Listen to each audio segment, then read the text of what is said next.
Assalamu alaikum dear students.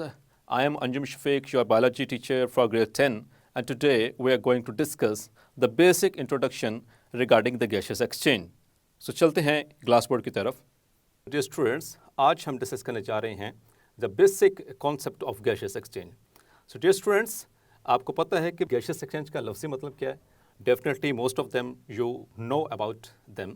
तो gaseous का मतलब है कोई भी चीज़ जो कि gases से रिलेटेड होती है, और एक्सचेंज का मतलब होता है तबादला, the inter conversion between two substances.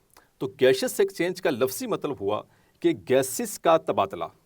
लेकिन यहाँ पर चूंकि हम लिविंग ऑर्गेनिज्म से रिलेटेड हैं, तो डियर स्टूडेंट्स इसका मतलब ये होगा कि ऑर्गेनिज्म और उसके एनवायरनमेंट के दरमियान में जो गैसेस का तबादला चल रहा है, इसको हम जनरली कहते हैं द गैसेस एक्सचेंज. अगर हम इसके थोड़ा सा बेसिक कॉन्सेप्ट्स की तरफ आएँ, आपका प्रीवियस ग्रेड 9 का जो नॉलेज है उसको रिकॉल करें, तो डियर स्टूडेंट्स इसकी हमें ज़रूरत क्यों पड़ी? गैसेस एक्सचेंज की आखिर क्या ज़रूरत है, कभी हमने सोचा? सो डियर स्टूडेंट्स इसका बहुत आसान सा एक आंसर है, दैट इज़ कि जितने भी जानदार हैं, all the living organisms, they need energy. उनको एनर्जी क्यों चाहिए? Why they do need energy? Energy इसलिए चाहिए ताकि उन्होंने ज़िंदा रहना है. They have to survive. उनको बहुत सारे मेटाबॉलिक फंक्शंस जो हैं वो परफॉर्म करने हैं. लाइक आई एम टॉकिंग, मुझे बोलने के लिए एनर्जी चाहिए. मैं सांस ले रहा हूँ, मुझे सांस लेने के लिए एनर्जी चाहिए. मैं भाग रहा हूँ, मुझे भागने के लिए एनर्जी चाहिए. आप देख रहे हैं, आपका दिल धड़क रहा है, आपके सेल्स जो होते हैं उनके अंदर डिविजन्स हो रही हैं. So all these processes need energy. अब वो एनर्जी जो है डियर स्टूडेंट्स, वो कहाँ से आनी है? By the oxidation of food.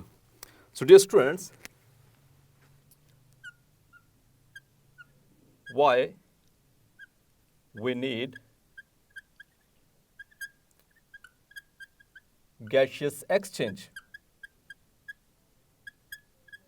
So why we need gaseous exchange? So dear students, we need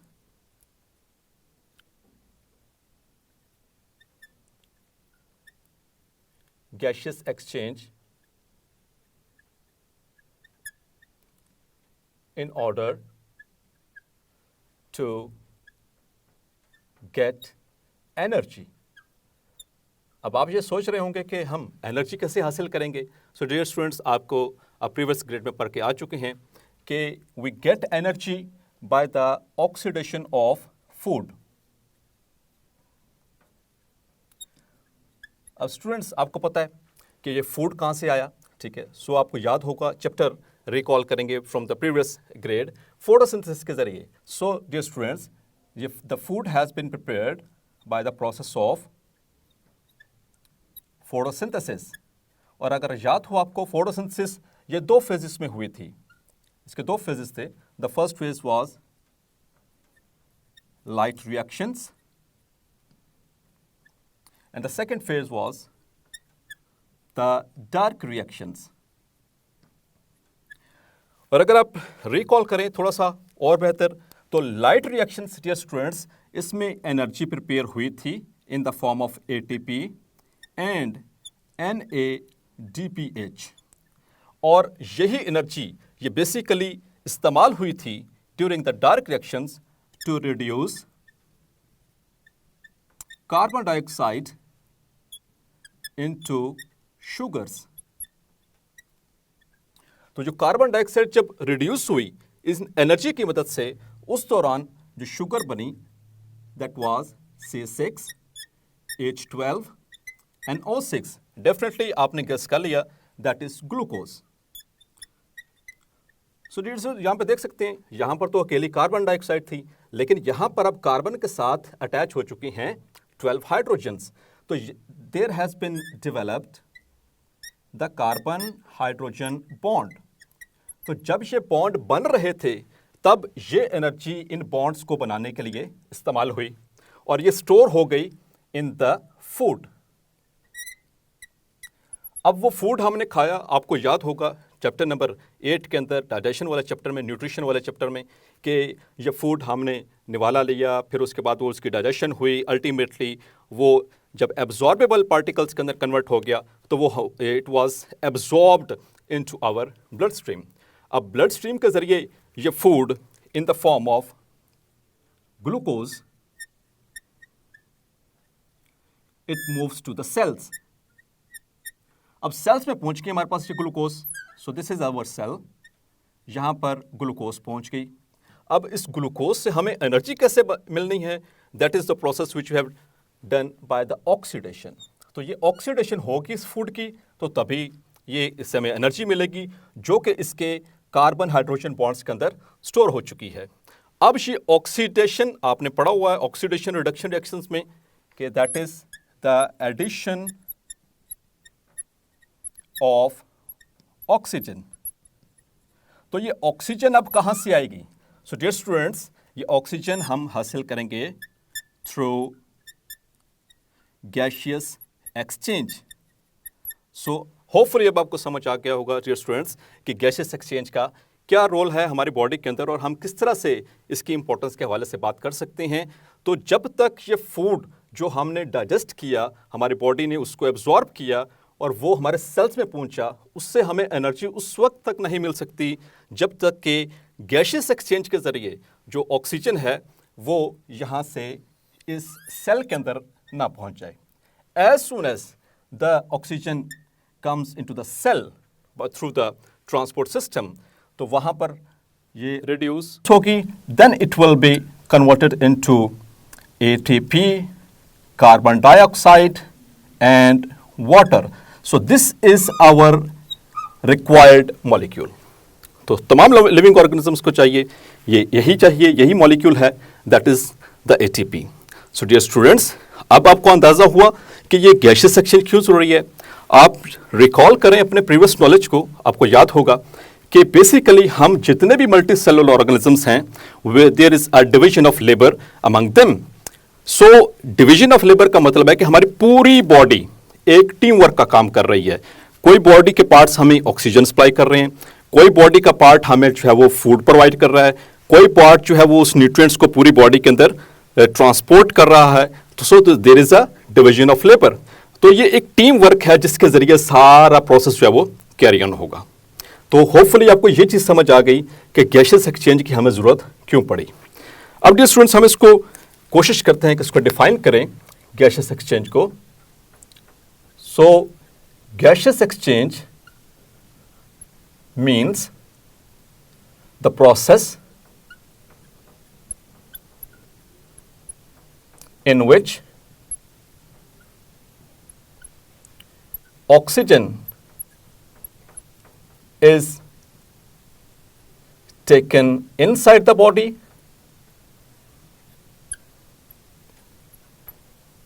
and carbon dioxide is given out of the body. So this process is called as gaseous exchange. So dear students, जो gaseous exchange है ये दो levels पे हो रही है। It occurs at two levels. The first level is organismic level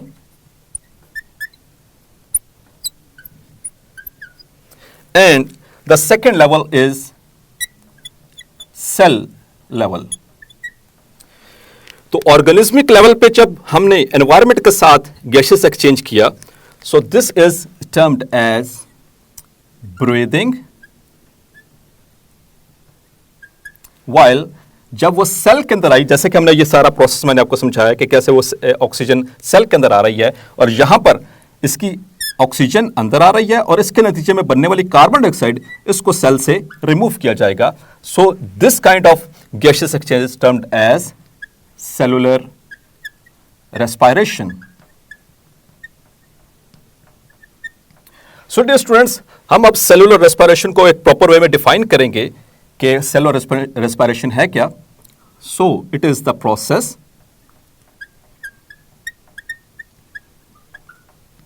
in which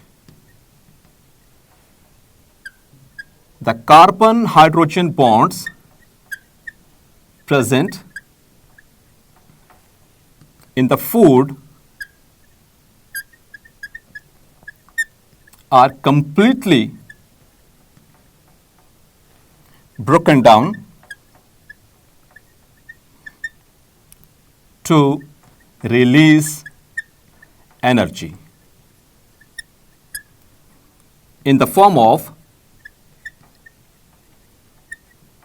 ATP. So dear students, अब respiration आपने पढ़ी प्रीवियस क्लास के अंदर कि जो रेस्पिरेशन है हम इसको मजीद 2 ब्रांचेस में डिवाइड कर सकते हैं. Respiration it may be aerobic और anaerobic respiration. So dear students, cellular respiration is of 2 types, aerobic respiration and anaerobic respiration. Aerobic respiration, it occurs in the presence of oxygen, while anaerobic respiration, it occurs in the absence of oxygen. और आपको याद होगा कि जो aerobic respiration है, ज़्यादातर sales जो हैं स्टूडेंट्स वो हमारे एरोबिक रेस्पिरेशन के ज़रिए ही एनर्जी हासिल करते हैं. उसकी रीज़न क्या थी? क्योंकि ड्यूरिंग एरोबिक रेस्पिरेशन इसकी ऑक्सीजन की मौजूदगी में ही जो कार्बन हाइड्रोजन बॉन्ड्स हैं वो मुकम्मल तौर पर टूटते हैं और एक glucose molecule, 1 glucose molecule, it gives 36 molecules of ATP.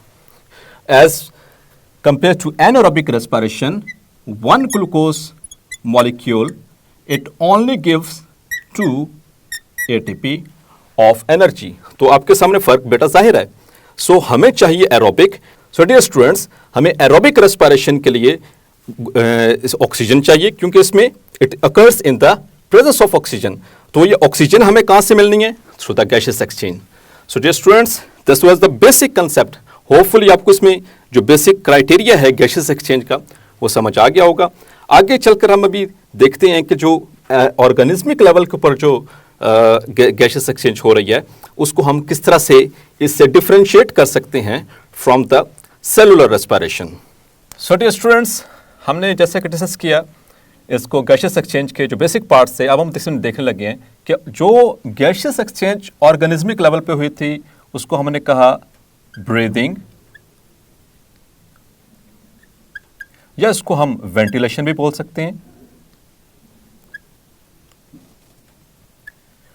और दूसरा लेवल था that was at cell level और उसको हमने नाम दिया सेलुलर रेस्पिरेशन. अब हम इसमें कुछ बेसिक डिफरेंसेस देखने वाले हैं इन दोनों के अंदर. Breathing dear students, it is a mechanical or physical process.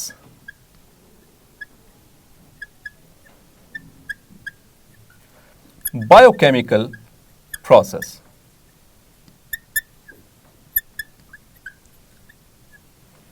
अब जो breathing है, it occurs in 2 phases. The first phase is inhalation and the second phase is exhalation.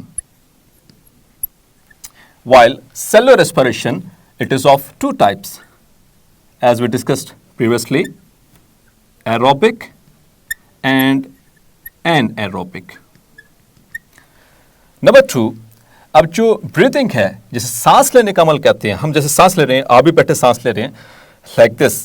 So we are inhaling and then we are exhaling. तो ये एक feasible process है, physical process है, mechanical process है. इसमें energy इस्तेमाल होती है. It utilises energy. जबकि हमने सेलुलर रेस्पिरेशन में डियर स्टूडेंट्स देखा कि इसमें energy is released.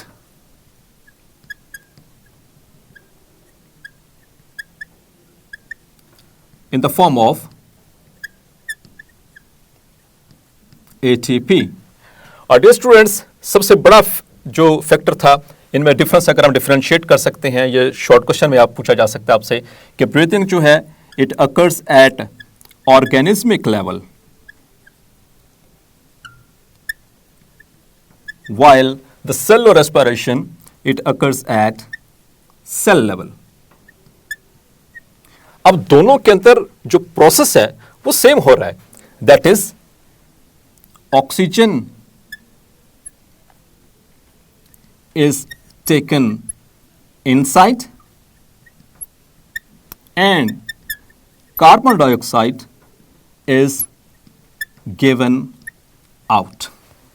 So dear students, चाहे वो फिजिकल प्रोसेस हो, ब्रीदिंग हो, वेंटिलेशन हो, उसमें भी सेम यही प्रोसेस हो रहा है. जब हम एयर को इनहेल करते हैं तो उस दौरान हम एयर के जरिए ऑक्सीजन को अपनी बॉडी के अंदर ट्रांसफर कर रहे होते हैं bye the process of diffusion. अच्छा डियर स्टूडेंट्स, यहां पर एक और आपने बात ध्यान में रखनी है. ये सारा जो प्रोसेस हो रहा है, चाहे वो ब्रीदिंग है, वेंटिलेशन है या फिर सेलुलर रेस्पिरेशन, इसमें प्रोसेस कौन सा इस्तेमाल होगा? सो डेफिनेटली आपको याद होगा चैप्टर नंबर 9 में प्रीवियसली आपने पढ़ा था ट्रांसपोर्ट में कि this occurs through diffusion, the exchange of gases. आपसे पूछा जा सकता है ये कौन से प्रोसेस से हो रही है? The process is diffusion. तो डिफ्यूजन आपको पता होगा, that is the movement of molecules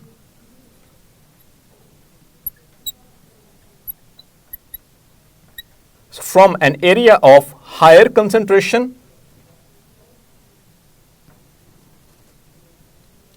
to an area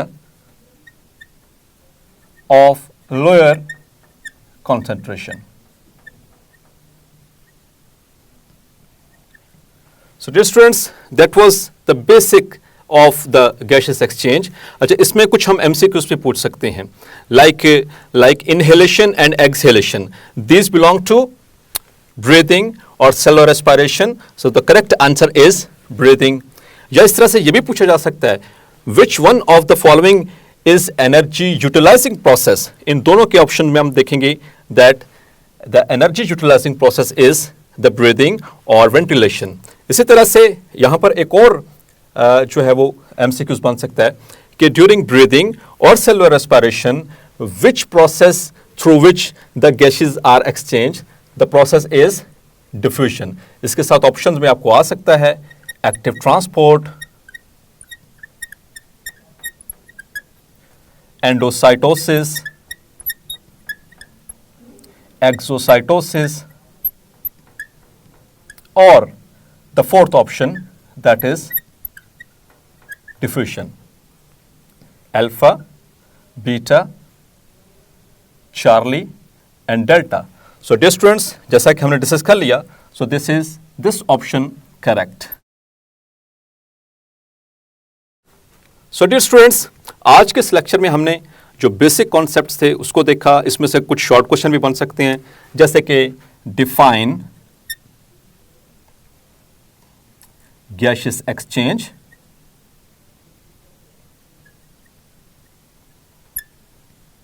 number 1. Number 2, differentiate between breathing and cellular respiration.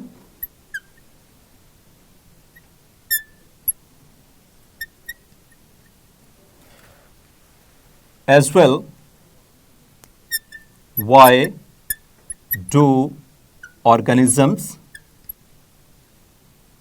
need gaseous exchange? Number 4, what is cellular respiration, etc. So these could be the short questions जो कि सिर्फ आज के इस intro topic के हवाले से पूछे जा सकते हैं. मुख्तलिफ तरह के MCQs भी बन सकते हैं. सो डियर स्टूडेंट्स, मैं इसको इस तरह से कंक्लूड करूंगा कि गैसेस एक्सचेंज जो है ये बेसिकली एक ऐसा अमल है, एक ऐसा प्रोसेस है जिसमें ऑक्सीजन जो है एयर के ज़रिए हम अपने बॉडी के अंदर दाखिल करते हैं, और जब एयर को बाहर निकाला जाता है जिस्म से तो we use to get rid of carbon dioxide. अगर ये प्रोसेस हो रहा होगा ऑर्गेनिज्मिक लेवल के ऊपर, then it is termed as breathing. अगर ये सारा प्रोसेस हो रहा होगा at cell level, then it is termed as cellular respiration. उसमें हमने डिफरेंसेस देखे, उसके बाद इसका प्रोसेस देखा कि किस प्रोसेस के जरिए सारी गैसेस एक्सचेंज हो रही है. देन हमने इसको इंडिविजुअली डिफाइन भी किया और उनके डिफरेंसेस भी देखे. सो डियर स्टूडेंट्स, जैसा कि आपने देखा कि आज के लेक्चर में हमने बेसिक इंट्रोडक्शन, बेसिक टर्मिनोलॉजी जो है उसको कवर किया, जिसमें breathing, cellular respiration, gases exchange. Hopefully आपको ये समझ आ गया होगा। इन द नेक्स्ट लेक्चर इंशाल्लाह we are going to discuss the gases exchange in plants. Until then, अल्लाह हाफिज़।